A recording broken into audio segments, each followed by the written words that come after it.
Et moi pratiquement pas non plus. D'accord. Toujours pareil.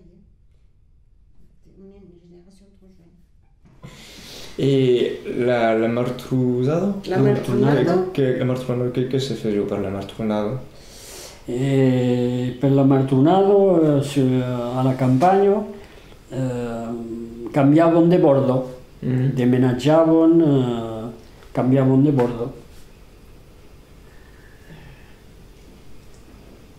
C'est-à-dire qu'il fallait déménager tout ce Non, qui... c'était quand il y avait une cessation de contrat, quoi, quand on voulait, c'était pas une obligation.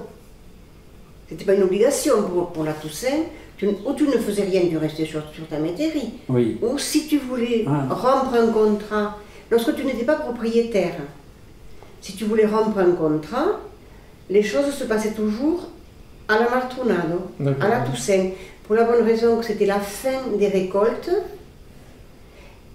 et donc ça permettait, puisqu'on était en partage avec les patrons, soit à moitié, soit en fermage.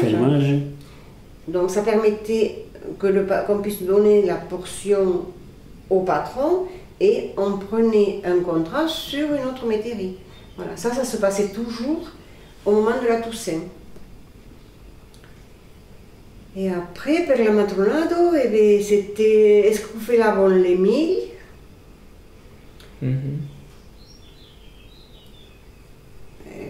Era una fille de la récolte, sì.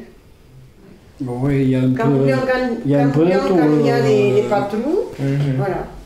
D'accord. Parce que nous érem pas propriétàries. Érem tots junts en so d'un patró. Voilà. Ou amiejos ou fermiers. Ou enfermatge. À moitié, on appelait ça, ou fermier. D'accord, oui.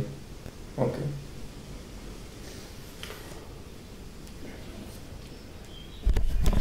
Oui, après c'était la fête, comment dire, c'était la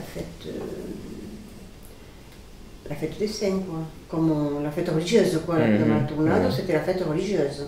Oui, d'accord. C'est ce qu'on appelait la fête des morts. Oui, voilà. Mais en-delà de ça, il n'y a pas de tradition particulière, je ne crois pas. D'accord.